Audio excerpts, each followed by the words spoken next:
Do you think voting matters? I come from a background of being an immigrant to the United States, and I think with that perspective and not being able to vote for a long time until I became a citizen, it's really important to have your say. It's your voice in your community. If you don't like it, shut up and get out or vote. Well, it's democracy. It's how we run the country, the state, and the city. So it's important to weigh in. It's the people's voice, and it really depends on who we elect and whatnot and who runs in the future. Things matter. Things matter in general. What is happening in our city matters. All these decisions that are being made during this election will affect our lives in a number of different ways. I think that where we can have the most actionable impact is in our community and what's closest to us, and then it really fractals out from there. So how are we showing up for the people who are around us and for our community? That should be the place where we start. I think voting is important because the right hasn't always been available for all populations, so I think it's a real civic responsibility that we have the right to vote and we can use it, and it's a way that every person can have a voice, especially in local elections. Individual votes matter, especially in Burlington. I think it's important because these are the people who form the policies that affect our lives, and I also feel like if you don't vote, then you shouldn't complain about what's going on in the government, even on a local level. It's not only important, it's a great privilege and right to be a United States citizen and vote. Notice I said United States citizen. Now I see where there's some people who want to allow non-citizens to vote, and that to me is wrong. Vote early, vote often, as they say. So I always go to the primaries, I always go to the local elections, and I go to the November elections. Every time I get the chance to vote, it's a right and a duty. So I do it. It's one potential way to sort of level the playing field and ensure everybody has a seat at the table with a say about the community and the laws that govern us here.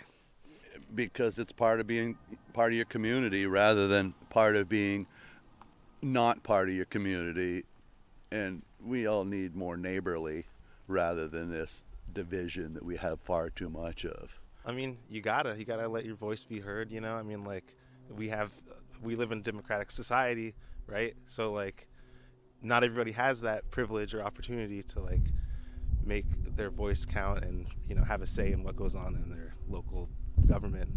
It's my civic duty, and I feel like I can't really complain if I don't cast my ballot and vote for the issues. Can you just share why you came out to vote today? Well, partly it's these guys, and I was trying to explain to them that it's just taking part in how our community makes decisions, and there's cool stickers, but beyond that it's democracy in action, and all the little decisions that we make create the world we live in. So that's mainly it. I always come out to vote. I love voting. Well, it's town meeting day. I think Vermont is one of the most unique states in that front, that we get to decide what happens with our town, our cities, and just like with our neighbors. So I felt like it was appropriate for me to come and decide. Voting is a habit with me. It's important stuff, so I voted. I came from rural southern Vermont, New England, traditional New England town meeting. I miss it, but I certainly got in a habit of being a participant. It's our civic duty. Same reason I attended my first ever town meeting, and it was actually the last one until the one we had last night because of COVID. And now here I am involved in local governance, and I think everybody should reach out, find a position to volunteer for, a committee or a commission, and be involved in their community. Thank you to all of our Exit Voices teams for going out to the polls this morning and braving the cold so we can hear what community members feel, why it's important for them to vote. Welcome everyone to Town Meeting TV's annual live election results show for Town Meeting Day 2023. I'm Emily Brewer, and I'm joined by Shay Totten Thanks for being here tonight with us. Thanks, Emily. Good to be here. Together, we'll be bringing you results from 6 Chittenden County municipalities: Burlington, South Burlington, Winooski, Williston, Essex, and Colchester. Now, for each of those towns, we'll walk you through the ballot, provide analysis, and also with results for all of the elections and ballot items. We'll also have clips from our coverage and forum series, as well as interviews with candidates coming into the studio live throughout the night to talk about their elections. And town meeting is happening around the state, as I'm sure many of you know. There are community members from Brattleboro to St. Albans, public access stations from Brattleboro to St. Albans that have been covering, providing live stream support for all of the town meetings around the state. So thank you to them, as well as a quick shout out to VCTV, Vermont Community Television, for airing tonight's election results show on their channel. That's Comcast Channel 1070. You can check them out for more public access content throughout the state.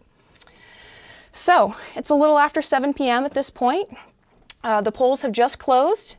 Our results team will soon be in touch with town and ward clerks to get those results straight from each location, and we will bring those to you as they come in. In the meantime, we'll take a look at the races and questions that voters saw on their ballot, and we'll speak with a few candidates who are already here in studio. You can follow along with our results throughout the night at bit.ly/townmeeting23results. That's bit.ly/townmeeting2023results. With that being said, Shay, it's shaping up to be a busy night. It is a busy night, and it could be a long night. We've already heard that there could be some longer times in tallying all the ballots, a lot of absentee ballots in Burlington. Yes. So we're hearing that we might not have results as early as we normally do, but we'll see. We'll hope that won't be the case. But speaking of Burlington, that's really, I think a lot of people are going to pay attention to. There was 8 ballot items plus a school budget, along with four contested races and 1 uncontested race for city council. So we're going to be seeing that could really sort of determine the balance of power. It's been sort of fluctuating back and forth between Democrats and progressives. Democrats are hoping to pick up at least 1 more seat to hold a plurality. Progressives are hoping to regain the advantage they had pre-pandemic. But we also have contested races. We heard, if folks were here earlier, we heard from one of the candidates in South Burlington. We'll hear from another candidate soon. But they have contested city council races in South Burlington. There's a contested race for select board in Williston. There's a contested race for school councilor in Winooski. And then we've got budget items up and down the ballot across the county. Some real big ticket items in South Burlington, along with the Burlington school budget, as well as other items in Williston and Winooski and Colchester, which we're all going to get into later. But and I think we'll talk a little bit more about what these budget increases mean for people as well. Yeah, there's definitely a lot to unpack here tonight, and it's shaping up to be an exciting night. So we're going to toss it over to Studio B, where we're going to be hearing from candidates directly. Bobby Lucier is standing by for live interviews, and at the moment we have Lydia Diamond here in the studio with Bobby. Lydia is running for the contested 2-year city council seat in South Burlington. So let's turn things over to Bobby and hear from the both of them. All right, thank you, Emily and Shay. As Emily mentioned, I'll be here in Studio B throughout the night to interview some of the candidates that voters waited on earlier today. And I'm joined right now by Lydia Diamond, who's running for the South Burlington City Council seat. Lydia, thank you so much for joining us. Thank you for having me. So, Lydia, what drove you to run in this race, and what do you hope to accomplish on the South Burlington City Council? Well, when I was informed that no person of color had ever stepped up to run in South Burlington. And so I went to the city clerk's office and I asked what were the requirements. And she said you had to be a registered voter and a resident. And I said, wow, that's it? She said, that's it. I said, can I see something in print? So she printed it out for me. And lo and behold, I found out I needed 30 signatures to get on the ballot. And with a little help from my friends, I did it! Yay! So I made history just being on the ballot, and I am happy. Thank you, Lydia. I would like to have a Chamberlain committee in my neighborhood so that more folks could get involved. Other BIPOC residents can see there's nothing to fear, and I hope they will, step up to the plate and help all of us, the entire community, because those F-35s are atrocious. What did you hear from the people of South Burlington during your campaign? Well, one lady told me that they're not going to vote for you. They're not going to like you. And I said, well, thank you.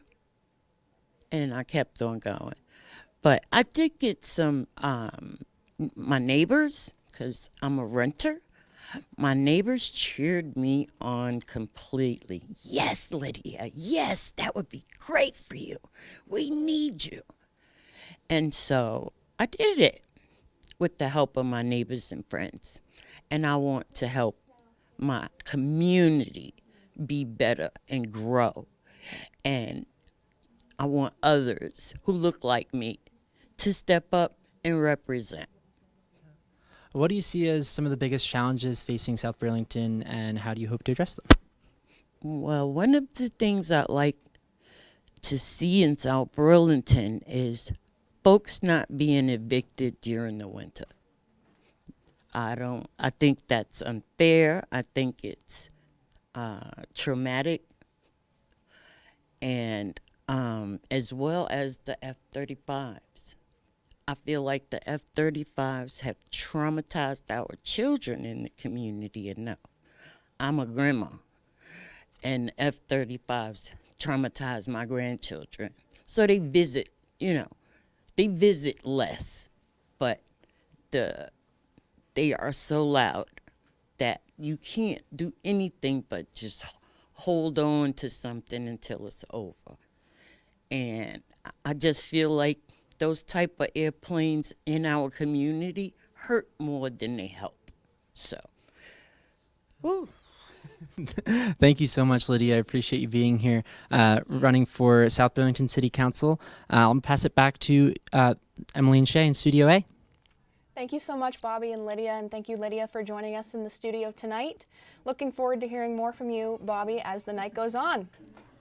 So now that we've heard a little bit about the South Burlington race, let's unpack that a little bit. What are some things that voters in South Burlington saw on their ballot today? And Sure. Yeah, I mean, aside from the city council races, of which Lydia is running for one of them, there was another contested race, two people running for another seat, Andrew Chalnick and Jimmy Lease. F-35s are being an issue in that one. Jimmy Lease has long been an opponent and was leading some of the opposition to that out of South Burlington.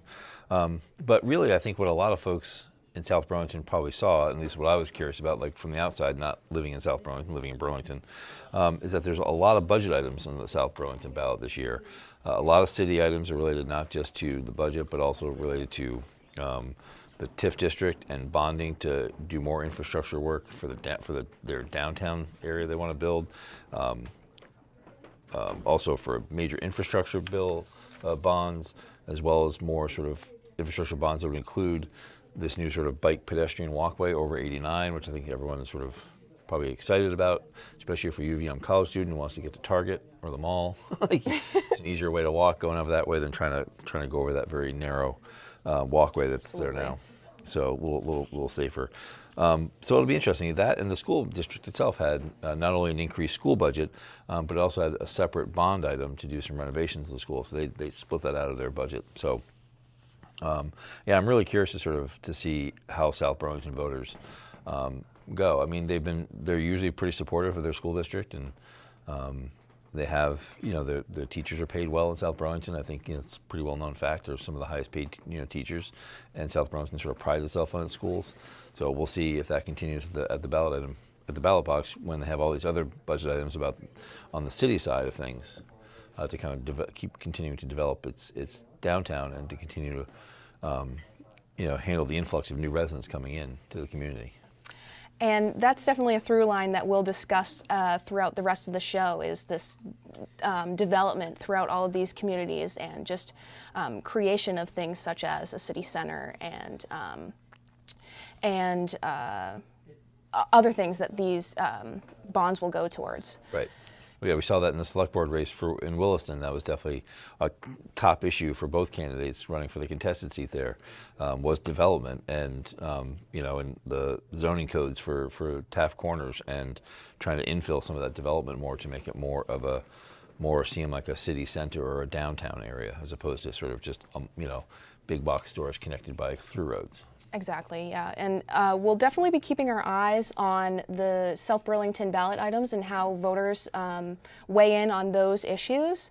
And in the meantime, what are some of the main storylines that Burlington voters will see? Yeah, well, talking of ballot items, Burlington voters had a lot of ballot items to weed through. There was a lot of words there. It was practically a short story, just like how long it was, because it was a lot. And I think that the biggest one that a lot of people have focused on is the Police Accountability Board that voters are being asked to approve, which we can talk about a little bit more in a bit.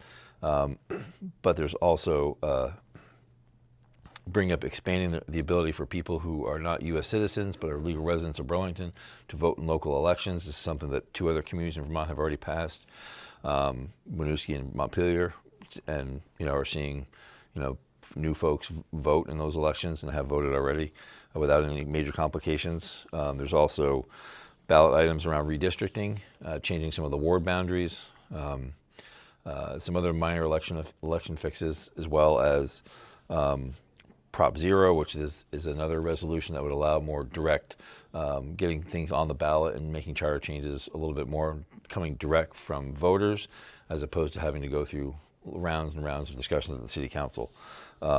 So yeah, I mean, it's, there's a lot in Burlington, and and ranked choice voting is back. After years of it not being, and this is just to add it to the mayor's to account for the mayor's race, because the city council, for those who are voting today in Burlington, you probably saw that there was ranked choice voting for city council. They now want to expand that back out to mayor, which is something that Burlington had years ago, and then it was repealed after some consternation over how it was used, largely centered around a candidate who won, who people didn't think should have won. But anyway. Well, we'll see if voters have changed their minds in the years since, as results come in for Burlington later in the night, and we actually have Gary Golden, the East District contestant for school commissioner in the Burlington. In Burlington's East District, here in the studio with Bobby. So let's hear what they have to say. Who's running an uncontested race for to serve on the Burlington School Board. Gary, thanks so much for joining us tonight. Oh, thanks for the invite. Yeah. So can you just share a little bit about why you ran and what you hope to accomplish on the school board? Sure. Coming from a couple of different directions, I have a daughter, 23, child of color, who came through the district all 13 years with sort of a mixed bag of experiences that she was debriefing me on this afternoon as I was prepping for tonight. The other is I was an employee of the district for 8 years back in the 2000s and early 2010s. So knew the district, still have contact with teachers and former students who have siblings still in the district. So just my heart being tugged a couple different ways to really get involved, and particularly when Kathy decided to step down and no one really stepped up, felt like, all right, put the money where mouth is and step forward and really commit to helping where I can. You mentioned that you'll bring a new perspective to the school board. You'll be, it sounds like, maybe the only new member of the school board after this election. So can you tell us a little bit about what perspective you bring to that work and how it might inform the work of the board? Well, I think having been an insider, I know some of the workings of the district. I've worked in several schools because I was on a grant that had me moving around. So I think I come in probably the best informed member they've had, other than if you had children go through multiple schools in the district. So that was one part. The other part is, I've always had a passion for the kids who didn't fit. Probably was one myself as a student. So wanting to, and I'm not alone on the board, just conversations I've had, that many are there because they want our students to be our students, and they want everyone to succeed and have opportunities. And that's really what I'm coming with. The other part is I've been in a lot of similar districts in the state as an employee, and I've seen what they're doing and how they work. And we're surprisingly not offering some of the same programming, particularly high school and middle school that they are. So I'm hoping to be an advocate for some new ways to meet student needs, because we have many students who inevitably fall through the cracks, but I think we are a little more prone to it because of our diversity and how many of our students are coming from such different backgrounds that those of us, I'm from the South, I understand, my limited experience as a student does not match up with, a new American student who started out in camps and, in really sometimes awful situations. So, really trying to broaden what we do and do it better. You mentioned a couple of programs and services that you would like to see Burlington School District adopt. Can you speak a little bit more to any of those, if there's any in particular that you'd like to see move forward? Several, I know mostly Central Vermont and Northwestern Vermont for schools. And there are some amazing programs out of U32 and Montpelier that take advantage of, they've been doing it for 20 years in some cases, but Act 77 was a law that came through that really promoted alternative pathways to graduation, how to receive credit based on proficiencies and not seat time, and really promoting alternatives like internships, paid employment if there's skill development from that. Our tech center is wonderful, but there's not for example, a heating ventilation program in the county. Neither school has one. Why not? That's a growing, can't build without that. So that could be done through internships and on-the-job experience, for an example. So that would be some of the ones. I'm also formally doing programs for students with behavioral challenges, and there are tech-based middle and high school programs that other districts are doing that I think we could do and really serve our county better. Right. Just briefly, you're coming onto the school board at a time when the new high school is being planned and will be constructed. So can you just speak a little bit about the role of the school board in moving forward that project and ensuring its success? Well, it falls to the school board, and we are primarily responsible for hiring and supporting the superintendent, and that person really monitors the function of the district. So we're really there to support him, but also through the programming that, in this case, he is supporting, we then turn around and we support the protocols and the budget that back him up. So we really become the front people, and along with our parents, come again in December, January, develop a budget, and then promote it based on what we learn from the community. So the high school is going to be our challenge for the foreseeable future, paying off the bond. Had a conversation beforehand about the Monsanto lawsuit.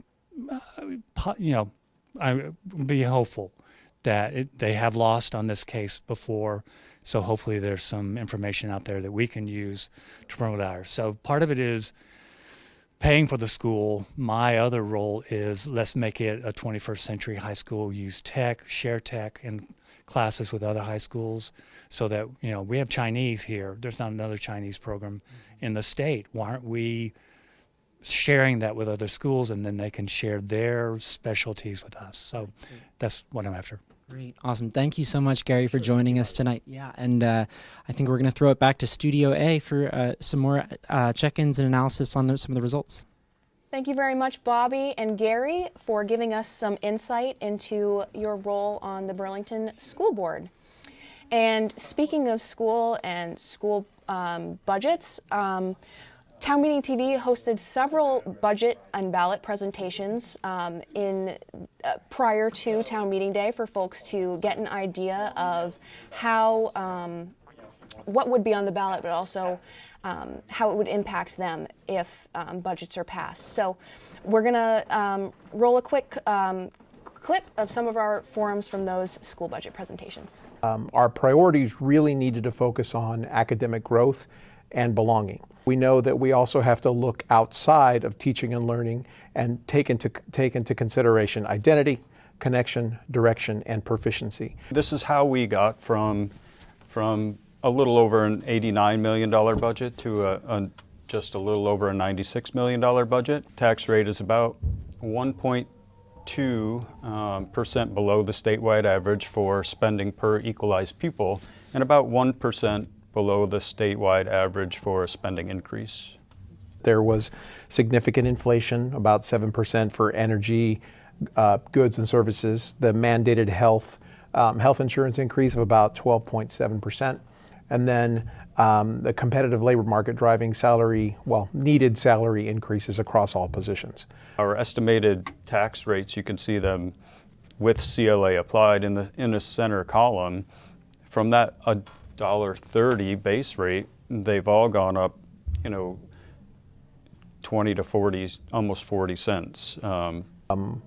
Even though our tax rates are significant this year, they would be even higher if we were still a supervisory union. The voters in Burlington will see a ballot question about the fiscal year 24 budget. We have to always be mindful of spending, and we also need, particularly now, over the past couple of years, it's been challenging for many people in our community, and so we just passed a school. The voters of Burlington, citizens of Burlington, voted 76% in favor of a school bond question so that we can build a new high school. And here's where you get to sort of the numbers. You can see the tax estimates. Right. It's education spending and equalized pupil count, the homestead dollar yield, and the common level appraisal. These four kind of combine together to create the tax impact. And so the overall tax impact in the budget that we're asking voters to consider on town meeting day includes a 4.03% property tax increase on people whose homes are valued at $370,000. Mm-hmm. That's a typical number we use to do the tax, to calculate the tax impact. Mm-hmm. My name is Violet Nichols. I'm the superintendent of the South Burlington School District. We're excited to have the opportunity this evening to continue engaging with the community about the budget and the bond that will be brought forward to voters on March 7th. So some of the main factors here is affordability. We want to ensure that our community can stand behind this budget, that they can afford it, and that we're really supporting students. That's the goal. Ultimately, this has produced a 7.17 increase with a 3.93% on residential homestead tax. You will see, compared to many districts within the state, this is below the anticipated 8.5% average.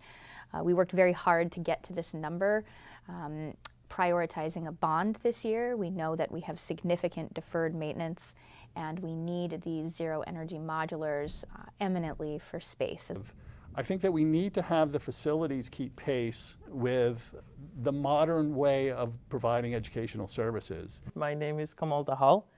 I am a Winooski School District board member, and I am joined today by my fellow board member, Dr. Alex Yen. This end statement has been the vision driving the work of our board since then. All students will graduate from the Winooski School District college and career ready at a cost supported by a majority of Winooski community. Winooski School District students will lead healthy, productive, and successful lives and engage with their local and global community. So the budget in fiscal year 2023 was, as you can see here, $21,287,921, and that has increased to $25,447,670, which is a 20% increase, like we mentioned before. how much property taxes do I pay? Like, we recommend that they go to this website to kind of learn, but it's hard. If you're below 90,000, then you do the income. If you're between 90,000, your household income, if you're between 90,000 and 134,000 in the hundreds, it's between your house, there's a mixture of your house and your income. And if you're above 134, it's totally based on your house. What does this mean? So say you have a household income at 90,000, in FY23, we had a 2.3% kind of increase, so you were paying $2,106. With our current proposed budget, it's now going to increase to $2,358, a difference of 12%, but an increase overall in dollar amount, $252. And a big thank you to Megan O'Rourke for putting those clips together and for helping viewers understand how these budgets will impact them.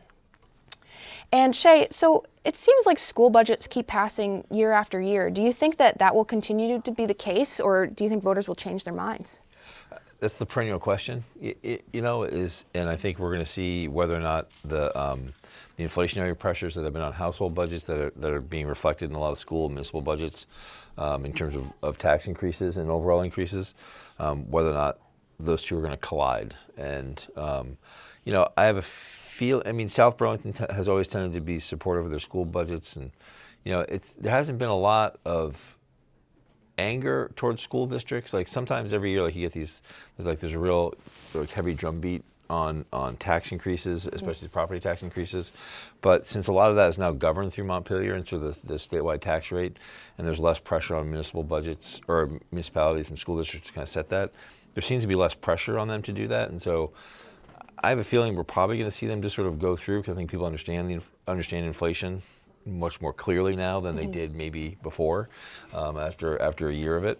And most of the budgets are within the inflation, like within the range of inflation too. So they're not like a 6% increase in past years might be seen as a lot, but when national inflation is like almost 7%, if you come in at 6%, that's better than inflation. So. Right.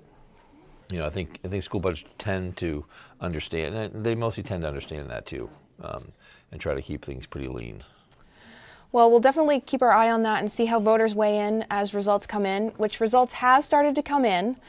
We'll get into that soon, but now let's do a quick overview of the races or elections rather, that voters in Burlington saw on their ballot. Right, so there's a lot of open seats, a lot of contested races in Burlington for City Council this year. So we're going to welcome at least 3, potentially 4 new members of the City Council tonight, depending on how things go in the South District. But we've had all 4 of the district races, which in Burlington, there are 4 districts and 8 council seats, or 8 ward council seats. So, and they alternate now, so like not everybody is up at the same time. So this year it was this year is the district seats that were up.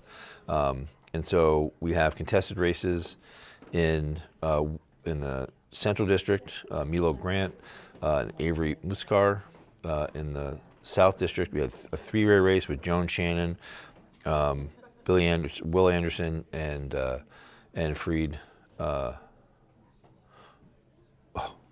Munch. I had it before. Anyway.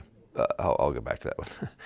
And then there was also a special race in Ward 8, along with the East District, which was Jack Hansen, who resigned from the East District, and so Timothy Doherty is running along with Jake Schumann. Yep.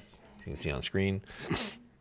So we'll see. So right now, really, the balance of power in the City Council is fairly evenly split, and I think this is the year where I think either the Democrats or the Progressives, and here we also, the special race in Ward 8, Progressive Ali House had stepped down, Hannah King, Democrat, and Rowan Allison, a Progressive. King did lose to Ali House last time, so this is the second time for Hannah to run this time, and then Rowan Allison is a current UVM student running for council seats. So it's interesting because Ward 8 is largely combined of the UVM campus and nearby UVM student housing.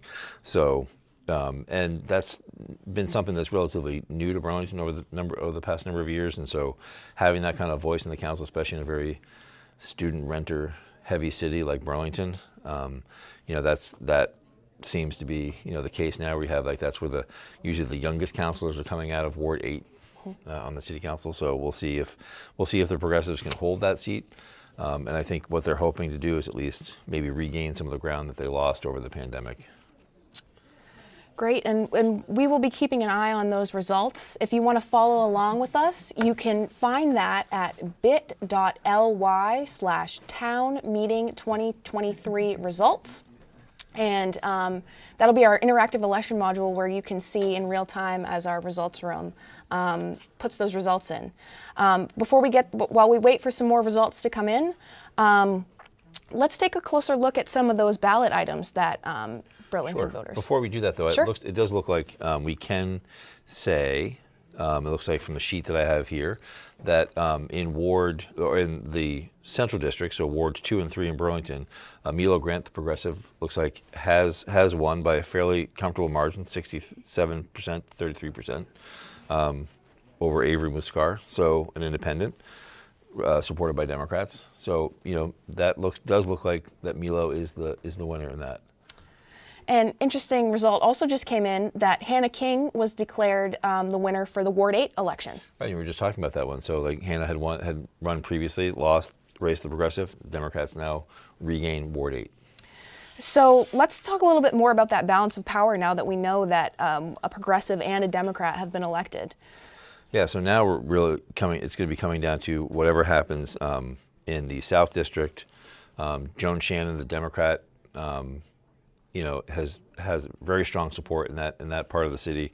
So it's likely that she will be reelected. The Democrats will hold that seat. So then the race will really come down to the East District, really between Timothy Doherty and Jake Schuman. So I think that's really where probably the balance of power might shift at this point. That's the thing is, like, if they evenly split, because there are 5 Dems and 5 Progs, because there's still 2 independents, and Mark Barlow, who is up for re-election, is uncontested. No one's running. He's unopposed. He's running in the North District, and then Ali Jang, who is the Ward 7 city councilor, is the other independent on the council. So there's 2 independents, and so both progressive and Democrats will try to sort of woo them on some of these critical sort of votes.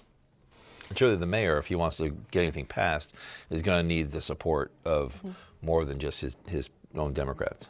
That's right, and we'll be keeping an eye on those 2 races very closely tonight. And the South District race is particularly interesting because that's the only one, at least in this election, where ranked choice voting will actually come into effect because there's more than 2 people running. Right, and then if it does get too close to call, if no one gets a 50+1 and they have to rerun them, they go to City Hall to rerun them. So that could be a little bit later.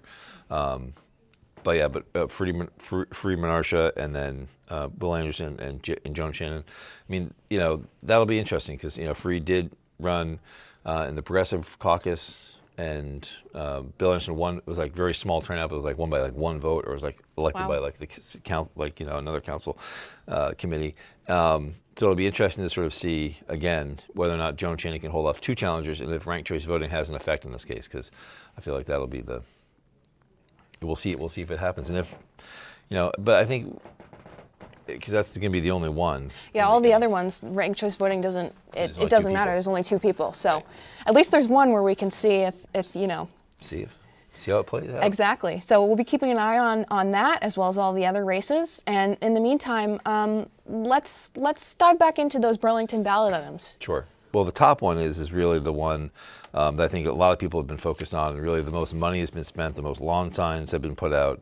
Some of the most not volatile, but really some of the most a lot of the back and forth in my front porch forum release has really been around the police accountability issue, and whether or not this sort of community control board should be put into place. And I think that's going to be we'll see. Some of the early totals so far, I think it's going to be. I was just going to dive into that a little bit to sort of see how those have been faring so far, but it's not looking. It's not looking great yet for that. I would think it's losing by a 60 to 40 margin with the wards that we have so far that I've reported. And so that's 2, 3, 4, and I think what else do we have? 8 and 7. So we have those in so far, and so it's probably not going to pass. So I think the issue will be like what happens next. Right. And so there has been some discussion on the city council. In fact, there was a resolution that was drafted and put out there that said, like, look, if it goes down, we will like vote, or the people who were opposed to it said, if you vote this down, we will move forward some other issues. Because people have to remember, like, this issue of police accountability has been something that's been discussed in Burlington for years. Right. It predates the Battery Park movement. It predates the killing of George Floyd, and the national sort of focus on how how aggressive policing is affecting minoritized communities, people with disabilities, and so Burlington was having some of those discussions long before that, settling lawsuits for community members who had mental health crises who've been killed at the hands of police officers, other lawsuits for aggressive policing. So this was not something new, and so we've been discussing this for a while, and so it'll be, I think, depending on how wide the margin is in this vote, it's still going to set a signal that a sizable portion of Burlington wants to see some action taken to have more accountability measures put in place over its police department. And whether or not the council and the mayor and the police department heed that, I think, remains to be seen. And so we could be back to having some of these very contentious discussions at the city council over this, who think that the current system is fine. And I think, as you're seeing from some of the results so far, a pretty good portion of the city does not think it's totally fine. And we will definitely be keeping our eye on that, and as we move forward with the results, and we will bring those to you as soon as we get them. In the meantime, we'll dive back into that issue a little bit more. We've got a clip we can show you from some of our coverage on that article.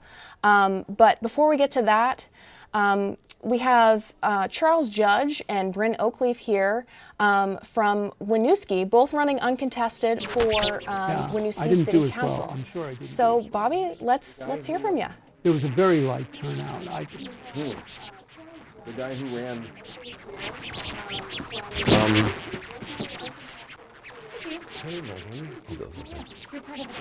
Well, that gives us time to we can go back, have that clip, and then we can.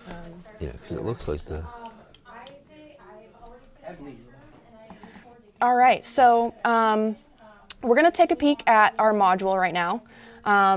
If you'd like to follow us along, again, it's at bit.ly/townmeeting2023 results. And yeah, so for Burlington, we've got 6 out of 8 wards reporting right now, which is more than we expected for this time of night with the issues that they were having with those absentee ballots. So that's good to know. So far, Article 1, approving the school budget for fiscal year 2024, that has received 4,915 votes for yes. So with 6 out of 8 wards reporting, that's trending towards, it's looking like it's going to pass. Yeah, especially because, I mean, if you think about it, the wards that have largely not been supportive of the school budget are 4 and 7, the new North End. So with those wards in, along with the old North End, Ward 1 and Ward 8, I think it's in pretty good shape because 5 and 6 tend to be fairly supportive of the school budget. So I feel like that's a pretty safe bet. Great, and next we have Article number 2, carbon pollution impact fee for construction of buildings 50,000 square feet or larger. Again, this has, with 6 out of 8 wards reporting, this has received 4,825 yes votes. Is this a surprise to you? The margin is a little surprising because there was there was opposition to this because of the way in which what was defined as renewable energy in this charter, not this charter change, but in this ballot item. Some people felt that some of what it was being in there, like the power from McNeil, so burning wood to fuel electricity was not renewable and shouldn't be considered sort of green energy. Mm-hmm. And so there was the opposition to that was largely focused on sort of how we define renewable energy. what's truly renewable in terms of like whether it's large scale hydro, et cetera. So, yeah, I was actually surprised it was because there was, I mean, at least in my front porch forum, there was a lot of pushback against this for that specific reason. Well, we'll continue to see how that trends as the remaining 2 wards come in for results. Article number 3 for Burlington, charter change reward boundaries. This has so far received 4,763 votes for yes. And, redistricting has been a very, very hot topic in the past couple of months. Yeah, I mean, it always is. I mean, every 10 years, I mean, because everybody wants to make sure that they're not going to get their polling place moved, and they like the way things are, and and some wards. I mean, the concern is always like, what wards lose power if they, in terms of voting power on the city council if enough people move to a different part of the city. I think what I've seen so far is the boundaries are shifting a little bit to kind of help sort of change the way in which Ward 8 is configured to make it less student heavy and have more downtown residents, including long-term residents, not just students, included in Ward 8. So it's not surprising that this is passed because, I mean, we have to do it, right? I mean, it's by law. We have to redistrict based on the census data every 10 years. So, that and the next one, which is like being able to sort of change the qualifications of voters and citing of polling places, which is sort of like a housekeeping sort of item, to sort of like making sure that polling places, even if they're outside the ward, can still be used. And making voting more accessible for voters as well. Right. So that doesn't. For Article number 4, in Burlington, the charter change about legal resident voting. This has received 4,936 yes votes, with 6 out of 8 wards reporting. Is that a surprise? Not really. I feel like, this time around, I think the last time we tried to put it on the ballot, I think there's a lot of concern about Burlington being first, and I think there's some people who get tired of Burlington being the first to do something. Well, Winooski and Montpelier, went first before, and they changed their charters to allow this. The governor vetoed that legislation. The legislature overrode the vetoes, and then the Republican National Committee sued Montpelier and Winooski to stop them from putting it in. The Vermont Supreme Court said no, they can, by state law, they can allow to do it. So it's not surprising because Burlington's not the first community to do this, and other communities have already done that, including our neighbors in Winooski. And it's worked relatively smoothly for them. So. Well, speaking of Winooski, we do have Charles Judge and Bryn Oakleaf in our studio with Bobby. A bit of a technical difficulty there, but we're back. So let's hear what they have to say. Okay, try this again. You just make sure that the microphone is working. Yeah? Not working. Okay. Back to Studio A. All right. We're going to be bringing you those interviews with candidates as soon as we get that mic fixed. In the meantime, let's continue looking at our module here. Let's stick right on Burlington. Article number 5, which is what you mentioned. It's the charter change qualifications of voters and citing of polling places, which essentially, like you already mentioned, allows voters to use polling places that are technically outside of ward boundaries. Right. So that charter change has received 5,160 votes for yes, with 6 out of 8 wards reporting, and that will probably continue to trend towards the yes. That's one of those. Yeah, that one's a yes. Yes, it's going to pass. Next, we have Article number 6, the charter change about the ranked choice voting, making that for mayoral elections, school commissioners, and ward election officers. Yep. So far, that has received 4,690 votes for yes. Yeah, I mean, I'm surprised it's not a little lower, to be honest with you, because I mean, Burlington has had a history of opposing ranked choice voting after approving it. But it's, I think people now are maybe more accustomed to sort of seeing how other people use it. And understanding how it works. And maybe we'll see how it works tonight in the city council race. That would be exciting. So next is that article we've been talking about, that citizen-led charter change for the creation of an independent community control board. Just a reminder that 6 out of 8 polls have wards have reported at the moment. We've got results from Ward 1, Ward 2, Ward 3, and Ward 4. And so far, this we've got no trending with 4,335 votes for no. So we'll keep our eye on this and dive a little bit deeper into this topic as the night goes on. Absolutely. Yeah, and I'm going to be spending a little time to sort of break down like which wards were the ones who, if there are wards that supported it versus opposed it.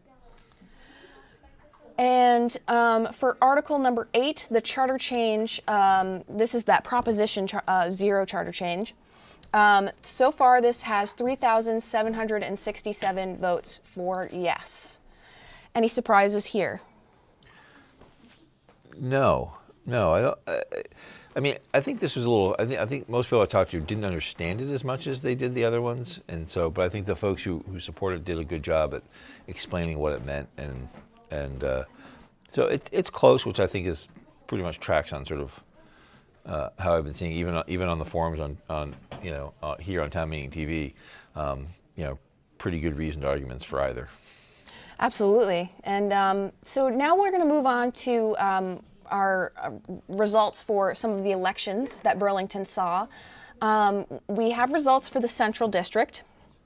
So in the Central District for City Council, Milo Grant has been elected to the seat for Central District with 1,413 votes to Avery Musicar's 706 votes. So that means Milo will be joining the City Council. Right, and the Progressives hold that seat. That's a seat that was held by Perry Freeman, also a progressive who decided not to run for re-election. That's right. And also in the Central District, a uncontested race for school commissioner. Gene Waltz has received 733 votes and will continue to serve as school commissioner for Burlington. We also have results for the North District. North District, both races here were uncontested, so Mark Barlow will continue to serve on the Burlington City Council. He received 2,950 votes, as well as Kendra Sowers, another incumbent, who will be continuing to serve for another 2 years for Burlington School Commissioner in that North District. We also have East District results. So that was one of those races that we were keeping our eye on there. That's right. So for East District, this was a closer race. It looks like Timothy Doherty, the Democrat in this race, has been elected with 53% of the votes. That's 747 votes to Jake Schumann's 643. About a 100 vote difference there. And this is the Democrats holding on to that seat after Mayor Brandt won and then decided not to run again. And that's also the race. That's also the district that Jack Hansen had held previously, a progressive. So this is sort of now gone from progressive to Democrat back to Democrat again. So.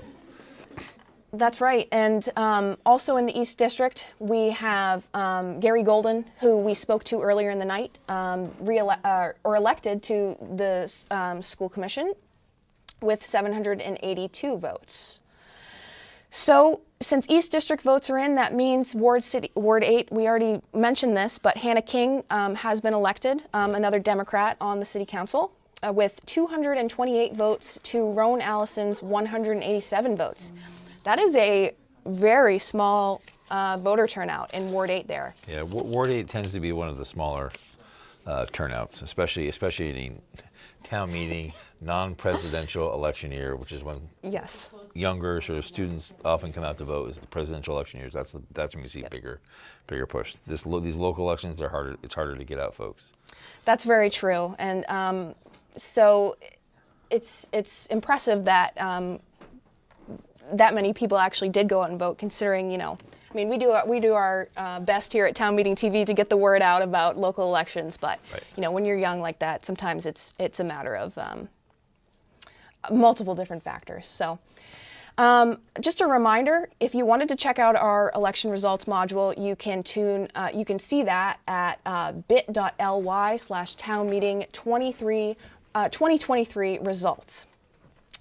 And now, finally, we will hear from Charles Judge and Bryn Oakleaf, who have been elected to Winooski's City Council. Bobby, let's hear from you. Okay, thank you so much, Emily. Hopefully we've overcome our technical difficulties here, and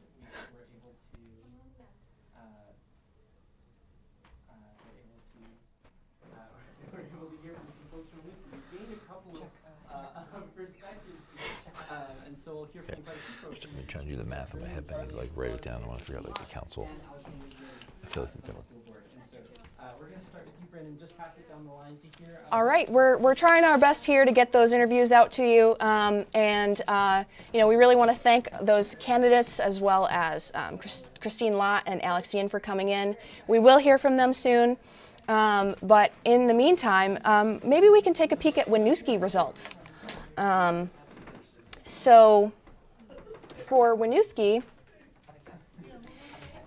it looks like for City Article 2, approving the FY24 city budget, so far has received 72% of the votes with 588 votes for yes. So that's for the city budget. And in Winooski City Article 3, accepting funds from non-property tax sources. And we can talk about these a little bit more as we go through and what they mean. But for this one in particular, 92% of voters, 755 votes, were for yes here. We'll catch back up with those Winooski results. But we're going to try again here, Shay. Right. We're gonna toss it over to not only Charles Judge and Bryn Oakleaf, but also Mayor Christine Lott and outgoing school board trustee Alex Yin for a quick interview. Okay, Emily, we're going to try this one more time and see if we can get this microphone to work. Okay, wow, so excited to bring you some perspectives from Winooski tonight from Studio B. We have a couple of city councilors who have just been elected, as well as Mayor Christine Lott and Alexandra Yin, who has just finished a term on the school board. So I'm going to pass this microphone down the line and just hear from each of you a little bit about the city council race today and what you hope to accomplish moving forward, as well as what else you're looking out for tonight in terms of results. Great. Thank you so much. I just want to thank all the voters for coming out today and for voting, re-electing me to City Council. Thank you so much. I think this coming year and for this coming term for me, I really want to lean into equitability through the language access plan, make sure we continue to focus on affordability for our taxpayers, and to continue to move forward with our capital improvement projects and make sure those stay on time. Thanks, Bryn. I too just want to say thanks to the Winooski constituents. You know, they're taking a chance on someone they've probably never heard of or heard very little about.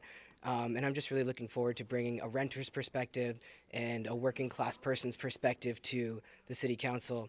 I think that there's a lot of good work going on, and my goal is to just be an ally to the people that are already on council that are pushing those agenda items forward.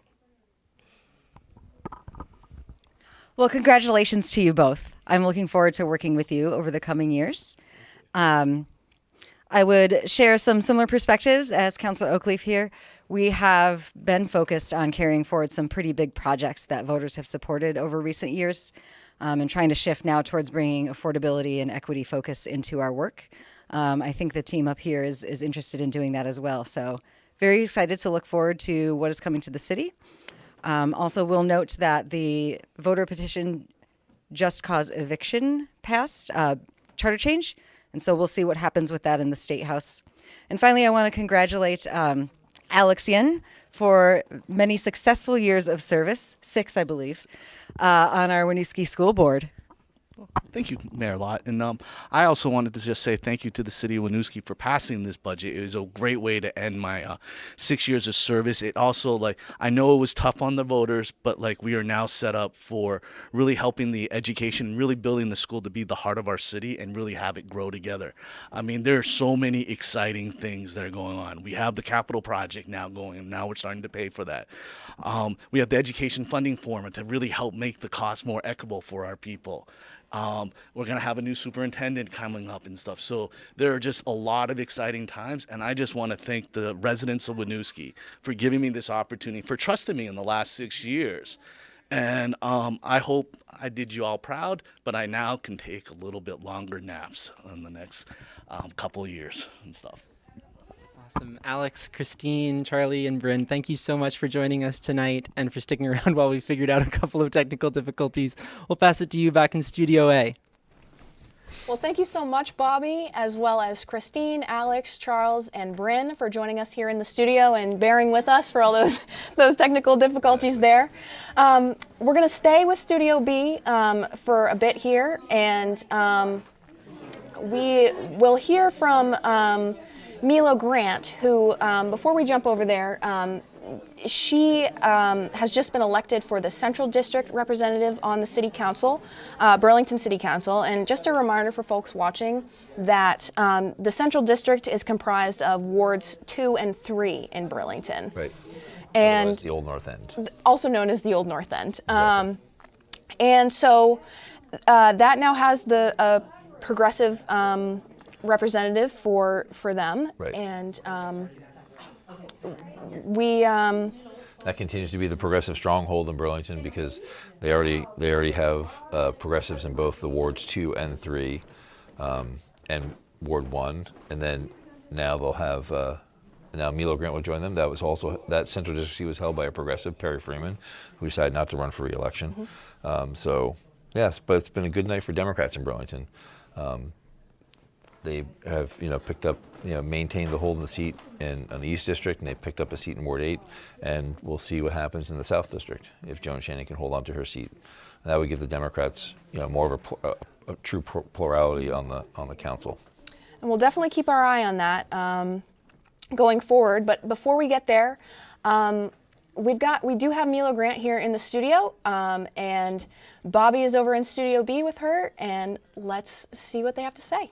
Awesome. Thank you so much, Emily. I'm joined by Milo Grant, who's just won her race for the Central District City Councilor in Burlington. Milo, thank you so much for joining us, and tell us a little bit about your campaign and what you heard from voters. Oh my God, it's been really amazing. I had kind of a running joke that it was the grassroots of grassroots, because I never run for anything. I never canvassed for anything. I never door knocked for anything. And I just have been so concerned about some things that have been happening in Burlington and how they've been affecting the part of the city that I live in, that I just was like, this is what I have to do. And I'm just really thankful for people who stepped up for me. I thank my campaign manager, my campaign mother, as I called her, Rachel.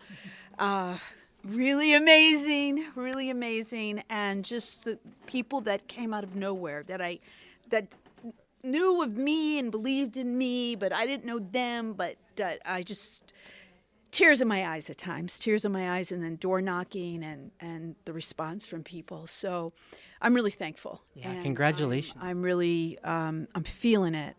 I think I'm going to feel it more tomorrow morning. I think a little tired, been a little chilly today, but yeah, I'm really pleased. I'm ready. Yeah. I'm ready to hit the ground running. Can you share a little bit about, so you're jumping onto the council at a moment when it's a little bit divided. There's there's about half Democrats, half progressives, and the rhetoric that we've seen, especially this election cycle, has been a little bit divisive. Can you talk a little bit about what you hope to accomplish and how you hope to kind of bridge some of those divides in the different perspectives on the council right now? So I think there needs to be, quite frankly, a reality check. There is, when we look at question 7 basically passed in the Central District because it is of great concern, accountability and oversight of our police department. And people in the Central District, they understand the things that are happening that are not okay and are affecting their neighbors and friends and people within their community. So we really have to be real about that.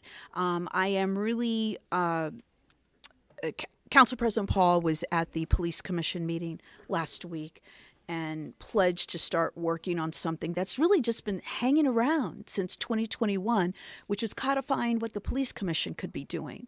So 7 has done its job in that it's gotten people off there, right?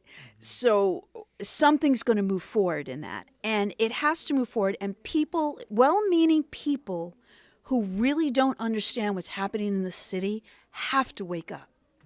They have to wake up. We have some of the same issues that are happening across this country, and we have to deal with them. These issues are not going away unless they are dealt with honestly and openly. So people say, oh, we have to have the hard conversations, but as soon as you're there to have them, then everyone's like, so, and the propaganda and the, the mailing and the pact, and you're like, why if you want to attack a policy or the ballot item, attack it on its merits, don't lie to people. That's not okay. And people see through that, I believe. And I think the numbers showing that it did better than anticipated means a lot, Yeah, Milo, thank you so much and congratulations, and I really appreciate Thank you you. coming in And I tonight. want a state of emergency for the drug crisis in this city. Thank you, Milo. Thank you. Yeah, Milo Grant, Central District City Councilor for Burlington. Back to you in Studio A. Thank you, Bobby, and thank you so much, Milo, for coming in and speaking with us tonight. Congratulations on winning. And now we have received all results for South Burlington, Yes. so we're going to quickly run through our module with the South Burlington results. So in South Burlington, their city article number 2, approving their fiscal year 24 city budget, has passed with 73% of the votes. 2,440 people have voted yes for that. Next is the article number 3, that general obligation bond for the Bartlett Bay wastewater treatment facility. This has passed with 86.9% of the votes. The next article here, we have city center tax increment financing, or that TIF district bond for the downtown. This has passed with 69% of the votes. 1,775 people voted yes on that one. And for the school article, approving their school budget has also passed. That received 68.4% of the votes, with 2,288 people weighing in on that one for yes. And finally, on those articles, the school Article 3, capital improvement bond for school and facilities renovations, this has also passed with 67.1% of the votes. And moving on to the city council and school board elections. Andrew Chalnick for the South Burlington City Council 3-year seat has won with 2,436 votes. That's 83.8% to Jimmy Lease, who received 16.1% of the votes. And that 2-year city council seat, we spoke with Tyler Barnes and Lydia Diamond.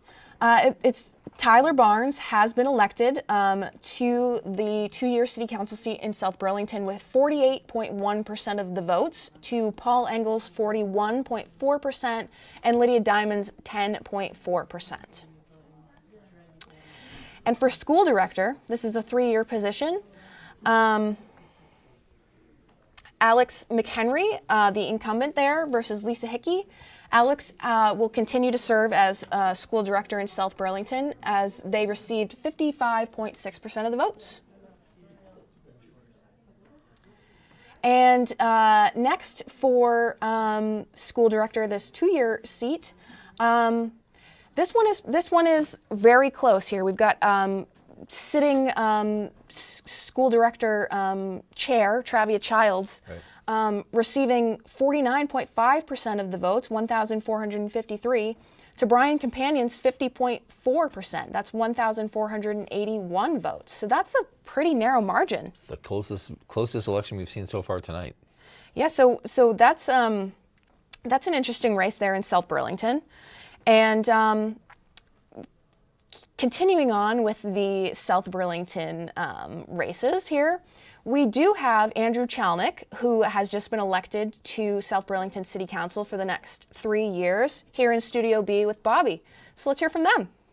Great, thank you, Emily. I'm joined by Andrew Chalnick, who's been elected to the South Burlington City Council. How's it feeling tonight, Andrew? Oh my God, it's just an amazing feeling.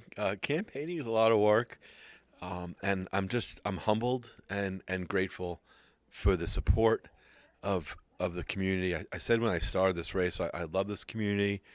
I love the neighborhood, and I've had so many terrific conversations with people all around the neighborhood, and I'm I'm so ready to get to work for this community. So this seat was opened up because a couple of big leaders in South Burlington stepped down from the council, Thomas Chittenden and Matt Cota. So what does the council lose with their leadership stepping down? What do they gain with your new perspective on the council? Maybe we should focus on continuity. I have a lot of respect for Tom and Matt. They both listen respectfully, engage in good civil dialogue, good civic discourse, and I hope to continue that. I'll bring my own perspectives. I may not vote on everything the same way they would have, but I think there's more continuity than difference. This is a great city. People talk about the issues. People try hard to find common ground, and I want to continue that tradition. Great. Andrew, thank you so much for joining us, South Burlington's newest city councilor. Thanks for joining us tonight. Thank you so much. Awesome. Back to Studio A. Bobby and Andrew for joining us here in the studio. Congratulations on winning your election. So we do have all results in for Burlington's South District. Yes.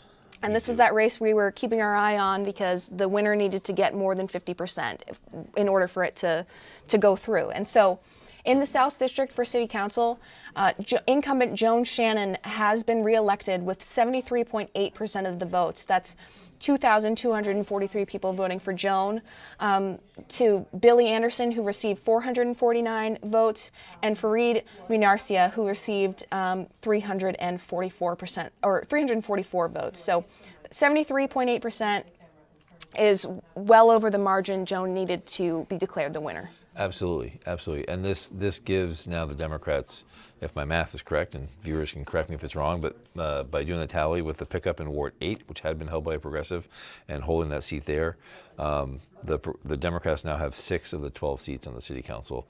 Progressives have 4, and there's 2 independents.